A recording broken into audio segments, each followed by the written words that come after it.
Hello, everybody. It's Mr. Lundquist here, principal at the high school. I'm going to be going through the future freshman night slides from Monday night for those who weren't able to make it or for those that wanted a quick review. So let's jump right in. I talked about here at the high school.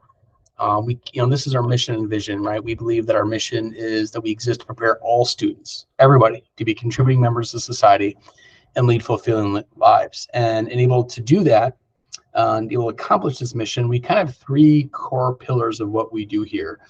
We support and model and teach social emotional skills to cultivate a safe and supportive learning environment that students then can take into the workplace, can take out in the community. These are skills that are really important just to be a good, positive, supportive human. We set high academic expectations to foster student engagement and to focus on learning and growth, right? We need students to meet a high bar. We feel if we keep that high bar there, they'll meet that high bar. And lastly, but not least at all, advancing post-secondary readiness and offering experiences so students can plan for their futures, whether that is youth apprenticeship. We have employers come in, we talk about things during advisory. Our teachers are trying to make connections to the, kind of outside of school life. We also believe our job is to make sure that students are prepared for after high school, no matter what they're getting into. And we would kind of consider their post-secondary readiness piece. And post-secondary readiness is not just college or 2-year. It is work, it's military, it's life after that. So that's kind of our mission, our vision, what we do here to strive for at Mount Horeb High School. Again, I'm the center there, Mr. Lundquist, principal here at the high school. We got Ms. Corcoran, associate principal there on your right, as well as Colleen Nessheim, another associate principal, and our athletic and activities director, who really helped to lead this building along with me. Briefly, let's talk bell schedule. This is a bell schedule that if you haven't seen it before, you don't have a student here, this is going to look new for you. It is quite, it can look intimidating. And there's a history of what kind of developed into this, but really having 65-minute classes we found being paramount. But we also know that having 8 classes so students have choices is also really important too, whether it's music and band and these electives. Freshman schedules, you'll see that are pretty tight. You only really get 3 electives. Well, if you're in choir, band, and a world language, there's your 3 electives. And so if we would have went down to 7, students would have had to make choices. We want students to be able to have as many opportunities as possible. So that's why we still have 8 classes. STAT is called Student to Teacher Access Time. That is actually where we use a program called Efficiency, where students can request teachers, teachers can request students. This is where they redo assessments. Maybe we do interventions. Clubs run during this time. We also run special events during this time, like our amazing Veterans Day program. So there's a variety of things that happen during this. And then you see there on 8 days an advisory. So it's a 5-day rotation. Students get used to it. Teachers get used to it. What's nice, they're only focused on 4 or 5 classes a day, not all 8 every single day. So that's the bell schedule that students will be taking those 8 courses and kind of plunking it into this area. There are a few resources that you should be using, or students should be using, and families should be using to pick courses. There's the course handbook, which I'll select in a second here so you can see that. We have a department slideshow, which you'll see in the handbook is available as well. Talk to school counselors, middle school, high school counselors. Talk to teachers, the middle school and the high school. And talk to peers. What are you taking? What do you want to get into? I think there's 2 parts of this, right? We want you to be thinking about what your 4-year plan is, what you want to do after high school, and having the building blocks for those classes. If you want to get to a certain course by your junior, senior year, you got to start working backwards. And so you should be looking at your course selection like that. I like to think of post-secondary, what you're going to do after high school, but also to think about exploring some different things, trying different things, but also making sure you have some alternates, especially your freshman year, because you may not always get what you're looking for. So I'm actually going to bring us over to the course handbook. And this is a digital course handbook that is, there's a lot of things on here. You can go to this page, which we'll go through this in a bit, just so you get to know it. There's a schedule change process, which really the 8th graders, those are our counselors. We got policies for all of our different scholarships and different things that come with academics. This is a really important page here, our capstones and course list, because this page right here, once it populates, really gives you can see all the courses, just one straight list. You can see how many credits they're worth. what grade you have to be in, if there's any prerequisite. If they're dual credit, you'll see DC. WR in English means writing, so it meets the writing requirement. Great page here. Then there's also the capstones, are kind of like the premier top courses in each department that kids will really want to strive to get, that can help with some scholarships or help with some different, course pieces later on and recognitions on. We have a great work-based learning opportunities here at the high school. That's more when you become juniors and seniors. But again, you can set yourself up. There's youth apprenticeship. We also have a lot of industry recognized credentials. So if you want to get some credentials to get yourself set up to be ready for a job or college, here are some great things to be looking at. So really think of that work-based learning. And then let's talk about departments. I would say this is the meat and potatoes of what we're looking to do. And I'm just going to pick on, let's have business here. Business department, you're going to see a few components to each department slide, right? You're going to have, as these things load here, underneath, you can see that there are courses. Let's say general business, right? Half credit, very popular course, especially for freshmen and sophomores. It tends to be a class that kind of gets you set up. And then you can see down here, here are some opportunities for dual credit and some industry recognized credentials, right, with Microsoft Essentials. And so you can see the different courses here. Here's the slideshow I referenced earlier. You can really start to see what courses you want to take if you really want to get into the business marketing sector. And then even just some descriptions, what we do, what you need to know, who it's a good fit for, really great details. And then over here on your right-hand side, which you can click and open up bigger, really connects it to some of the course pathways, right? If you want to get into finance, here's some courses. Marketing, here's some courses. Really good document to connect with what you want to do post-high school with the courses we have here. And that goes through all these different departments have similar pieces. Now, this is some stuff on AP, which again, maybe later on in high school, but we have a strong AP course system. You can also see there's some opportunities for post-secondary credits later on in high school. We have our student handbook and just a variety of things. So again, this is our student course handbook. We do not have a paper one anymore. We've gone digital. So please take a look at that. That's a great resource. So let's go back to the slideshow here. We kind of talked about the different opportunities and different things you can to be informed about your decisions for courses. And then this is where we had the counselors come up, but I'll talk about this amazing student services team. Student services is more than just course selection, post-secondary readiness. There's so many different supports that this team does.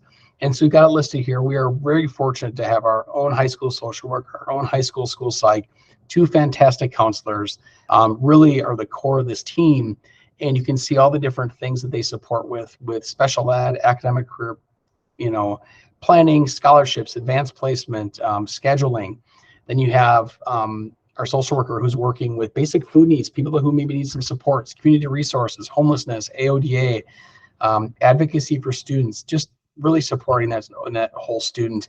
And then you can see in the bottom here a variety of different things that are shared responsibility. So this student services team is great, second to none. I feel very fortunate to have this team as part of our team. Now, this is what you can see. This is a page that you will also, at least the left-hand side, will be in the course handbook. But this is a breakdown of credits you need to graduate. You need 24 credits to graduate. Some are really specific, and you can see on the right-hand side is the freshman year schedule, kind of what it will kind of look like. Now, it won't be those class periods. You take these, you plug it in, but they'll have to take English 1. They'll have to take modern U.S. history. That's MUSH. Biology, right? Those three will be actually automatically placed into the student schedule. Math, depending on where they are, if they're in algebra as 8th graders, they'll be in geometry as freshmen. If they are not, then they'll be in algebra. That gets put in. Most students take health as 9th graders, and then they kind of pair it up with PE second semester. You can take it as a sophomore, but I see a lot of it's mostly a freshman class. And then you have your 3 electives. So that's where world language, band, choir, orchestra, art, tech ed, ag, right? And that's where those will go. But as 9th graders, sometimes those are tough to get into. So sign up for them, put them in, but also make sure that you have your alternates, because as freshmen, right, seniors get priority over courses, then it trickles down. But you want to get those credits in. Now, if you don't end up scheduling for all 8 periods, you could get a study hall. And that's fine, but I will tell you, with stat every day, you have a lot of time to get stuff done. 65-minute courses, you have a lot of time to get stuff done. If you have a study hall, you're going to want to use it wisely, because if a student has a study hall and they have stat, I will tell you, parents, they got plenty of time to get stuff done. And if they're not getting their homework done, that's about time management. That is on nobody but the students, because that's about time management. There's a ton of time in this schedule. And I have a lot of students who just prefer to have all 8 classes because they just know that they've got time during stat. So something to be thinking about there. But this is kind of a broad, brush of what a schedule could look like, and the course requirements. If you have questions, reach out to the counselors here. We are broken up by alphabet, so you can see Miss Kittleson, Satish Kittleson is there on the left. She has last name A through K, L through Z is Carrie Winnicky, and she can help out. Email them, set up an appointment. Great resources to help to make sure all our questions are answered and you are prepared from the high school end. They're great resources, and they can answer a lot of other questions too. They know the system really, really well. I want to talk a little bit about something here. This is the International Baccalaureate Career-Related Program, and this is something that the school board had approved of in December, and we are really excited to be bringing here to Mount Horeb High School. It's a unique opportunity for students to take part in some rigorous coursework, just approach school differently. It's a framework. It's due for juniors and seniors. So know that this isn't something you can sign up for as a freshman, but you should be thinking on the back of your mind as if it's something you want to get involved with. So I'm going to give you a really brief overview of this. There's a lot of information. There's a ton coming, but know that just kind of keep in the back of your mind. You'll see information. You'll see emails and stuff coming out. And part of what's directing this program is student choice. We sent out a survey the last few weeks to all grades, 8 through 11 actually. What are you interested in? What pathways are you interested in? And we have some approved of pathways through DPI. And so it's like, what do you want to get into? What do you want your career to be in, right? These things change. It changed for me, right? Guilty as charged. But I will tell you, to have students thinking like this as early on as possible is important. So there's different pathways: business, ag, computer science. We'll talk about that at a different time. And based on what we have here is students then take IB courses, right? These are international baccalaureate courses. They take one personal and professional skills course, which quite frankly, every kid here could be taking. Great opportunity to get yourself prepared for after high school. No matter what you're doing, to have a set of skills, personal and professional, is really, really important. There's a reflective project, which is related to the pathway. So if you are looking to get into maybe business marketing, you would do a project over 2 years that focuses on marketing and focus on business. It's a really cool opportunity to dive in, do some research. Service learning, which I would argue is pretty connected to our Silver Cord, but again, and then there's some language development, which there's more information coming. So I know that this looks like a lot. It's for juniors and seniors, but be thinking about it. We have not picked our IB courses. We're kind of taking the lead on what students want to get into. And again, this is just more information about what some of the skills you'll come out of this. We'll come out with some linguistic proficiency, how to talk, how to communicate, critical thinking, maturity and responsibility, time management, work ethic, social communication skills. Like, look at this list. How do we not want kids to come out of this program, out of our high school with these things? It's really important. And this IB, all the instructional courses and the personal professional skills course will kind of mold and kind of give students these skills over this time. And so it's a really exciting opportunity. It's unique. We'd be the only high school in Dane County to have this type of program, even though it's an international program. So just be thinking about it. It's really important. We've not picked the IB courses yet. There'd be 2 or 3 courses we'd have running here that are IB related, and it's more of a framework, right? It's high rigor. Think of AP, but it's a different way of learning. It's project-based, it's conversation, there's projects, there's papers, right? Yes, there's a test at the end, but it gets cross-referenced with your grade, there's papers. I would tell you that I think if you're a student that really struggles with that multiple choice, high pressure, but you like rigorous, like difficult stuff, this program will be good for you, because it supports a different, deeper way of thinking, diving deeper into things with some critical thinking, and not just doing multiple choice memorization, but really kind of diving into some topics. So something to think about down the road, but we just want to share that out. We have amazing athletics activities. I think most of you probably already know that. One of the things that Ms. Nessa would want me to remind you of is that She'll be coming over with some athletes and some coaches in May to the middle school to sign up for and give kind of presentations on activities and sports.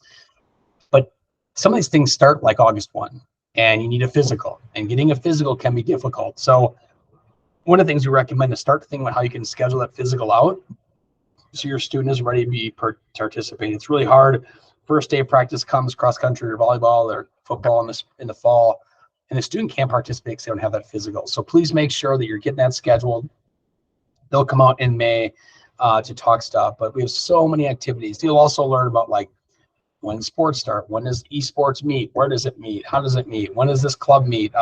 More of that information will be coming out, and students will learn more on the ninth grade day only at the beginning of the school year. So that was the presentation, folks. Feel free to take a look at the slides, rewatch this, pause it, take a look. In this email, you'll also be getting the slides to look at, and you will be getting the digital course handbook link. Have a great afternoon. Have a great day. Enjoy the wrap up of this semester and the rest of 8th grade. Thanks.